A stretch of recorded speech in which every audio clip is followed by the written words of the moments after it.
വെള്ളത്തെ കണ്ടുപിടിക്കുന്ന ട്രാൻസിസ്റ്റർ. അയ്യേ! ഇയാളെന്ത് വിഡ്ഢിത്താ ഈ പറയുന്നത്? ട്രാൻസിസ്റ്റർ എങ്ങനെയാ വെള്ളത്തെ കണ്ടുപിടിക്കുക?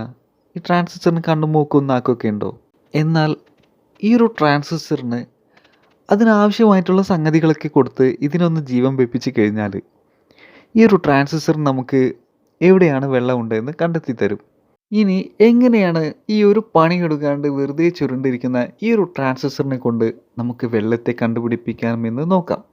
ഇതൊരു BC547 എന്ന NPN ട്രാൻസിസ്റ്ററാണ് അല്ലേ? ഈ ഒരു ട്രാൻസിസ്റ്റർ ആക്റ്റീവ് ആവണമെന്നുണ്ടെങ്കിൽ അതിൻ്റെ ബേസിലേക്ക് പോസിറ്റീവ് ചാർജാണ് നൽകേണ്ടത്. ഇതിനെക്കുറിച്ച് ഞാൻ ഇതിനു മുമ്പ് വീഡിയോസും ചെയ്തിട്ടുണ്ട്. ഈ ട്രാൻസിസ്റ്ററിൻ്റെ ഒന്നാമത്തെ ലെഗ് കളക്ടറും രണ്ടാമത്തെ ലെഗ് ബേസും മൂന്നാമത്തെ ലെഗ് എമിറ്റർ ആണെന്ന് അറിയാം. എങ്കിൽ ഈ ഒരു ലെഗിലേക്കെല്ലാം ആവശ്യമായിട്ടുള്ള അളവിൽ വൈദ്യുതി കൊടുത്തുകൊണ്ട് നമുക്ക് ഈ ഒരു ട്രാൻസിസ്റ്ററിനെ ആക്റ്റീവ് ആക്കാം. ഈ ഒരു ട്രാൻസിസ്റ്ററിന് വേണ്ട വൈദ്യുതി കൊടുക്കാൻ വേണ്ടിയിട്ട് ഞാനിവിടെ എടുത്തിട്ടുള്ളത് ഒരു 12 വോൾട്ട് ബാറ്ററിയാണ്. ഇനി നമ്മൾ ചെയ്യേണ്ടത് ഈ ഒരു ട്രാൻസിസ്റ്ററിൻ്റെ ബേസിലേക്ക് സിഗ്നൽ കിട്ടുമ്പോൾ അത് പൂർണ്ണമായിട്ടും ആക്റ്റീവ് ആവാൻ വേണ്ടിയിട്ടുള്ള ഒരു കോൺഫിഗറേഷൻ സർക്യൂട്ട് നിർമ്മിക്കണം. ഇതിനായിട്ട് ഞാൻ ഈ ട്രാൻസിസ്റ്ററിൻ്റെ എമിറ്റർ ലെഗ് ബാറ്ററിയുടെ നെഗറ്റീവുമായിട്ട് കണക്ട് ചെയ്യുന്നു. ഇനി ഈ ഒരു ട്രാൻസിസ്റ്റർ വെള്ളത്തെ കണ്ടുപിടിച്ച് കഴിഞ്ഞാൽ അത് നമ്മളോട് എങ്ങനെ പറയുക? ട്രാൻസിസ്റ്ററിന് കണ്ണും മൂക്കും നാക്കൊന്നും ഇല്ലല്ലോ. അപ്പോൾ ട്രാൻസിസ്റ്റർ വെള്ളത്തെ കണ്ടുപിടിച്ച് കഴിഞ്ഞാൽ അത് നമ്മളോട് അറിയിക്കാൻ വേണ്ടിയിട്ട് ട്രാൻസിസ്റ്ററിനെ സഹായിക്കാൻ വേണ്ടിയിട്ട് നമുക്കൊരു സാധനം ട്രാൻസിസ്റ്ററിന് കൊടുക്കാം. ഇതാണ് ബസർ. ഇത് 12 വോൾട്ട് ബാറ്ററിയിൽ പ്രവർത്തിക്കുന്ന ഒരു ബസറാണ്. ഇത് കണക്ട് ചെയ്തുകൊണ്ട് നമുക്ക് ഈ ട്രാൻസിസ്റ്ററിനെ സഹായിക്കാം. ബസറിൻ്റെ ചുവന്ന വയർ ബാറ്ററി പോസിറ്റീവുമായിട്ടും കറുത്ത വയർ ട്രാൻസിസ്റ്ററിൻ്റെ കളക്ടർ ലെഗുമായിട്ടുമാണ് കണക്ട് ചെയ്യേണ്ടത്. ഇനി ട്രാൻസിസ്റ്ററിനെ സഹായിക്കാനുള്ള മറ്റൊരാളാണ് ഈ ഒരു റെസിസ്റ്റർ. ഈ ഒരു 10K റെസിസ്റ്റർ നമ്മൾ ഈ ഒരു ട്രാൻസിസ്റ്ററിൻ്റെ ബേസിലേക്ക് കണക്ട് ചെയ്യുന്നു. അടുത്തതായിട്ട് 2 വയർ എടുത്തുകൊണ്ട് ഒരു വയർ ഈ ബാറ്ററി പോസിറ്റീവുമായിട്ട് കണക്ട് ചെയ്യുന്നു, മറ്റേ വയർ ഈ റെസിസ്റ്ററുമായിട്ടും കണക്ട് ചെയ്യുന്നു. ഈ 2 വയറിൻ്റെയും അഗ്രങ്ങൾ തമ്മിൽ കൂട്ടിമുട്ടാതിരിക്കാൻ ശ്രദ്ധിക്കണം കേട്ടോ. ഇനി ഈ ഒരു ഗ്ലാസ് വെച്ചുകൊണ്ട് ഈ 2 വയർ ഈ ഗ്ലാസ്സിലേക്ക് ഇറക്കി വയ്ക്കാം.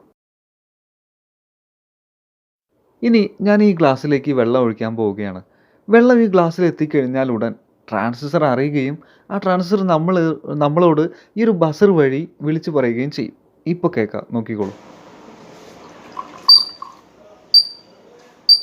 കണ്ടോ?